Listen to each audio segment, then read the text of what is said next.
Là, on est à New York. Est-ce que toi, tu t'imaginais, il y a quelques années de cela, être dans une si grosse ville et exposer ton travail comme ça, normal? Franchement, sans mentir, ouais.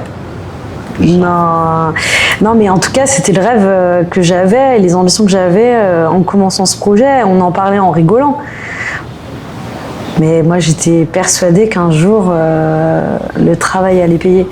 Bon, j'abuse peut-être si je dis que réellement... Ouais, je crois aussi. Ouais, je pensais qu'on allait à New York avec ce projet. Mais en tout cas, c'était l'ambition de traverser les océans.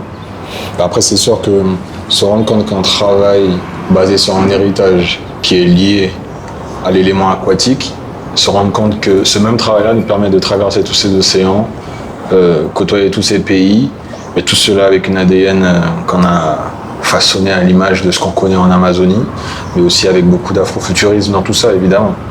Mais bon, c'est quand même fou de se dire qu'on est dans une des plus grosses villes De l'art. de l'art et qu'on expose notre travail parmi tant d'artistes de l'Amazonie. Il y a l'adage qui dit l'eau trouve toujours son chemin. Il y a des deuxièmes philosophes, pas toi.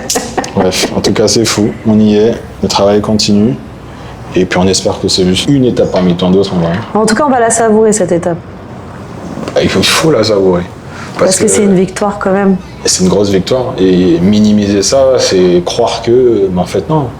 Comme tu dis... Partir d'un territoire comme la Guyane, où tu n'as pas de formation de ceci, de cela, dans le milieu artistique, dans le milieu des beaux-arts, dans le milieu du design graphique, et pouvoir exporter ça, ce n'est pas rien.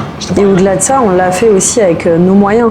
C'est-à-dire qu'on n'est pas soutenu par des industries, on est en indépendant, donc c'est un exploit.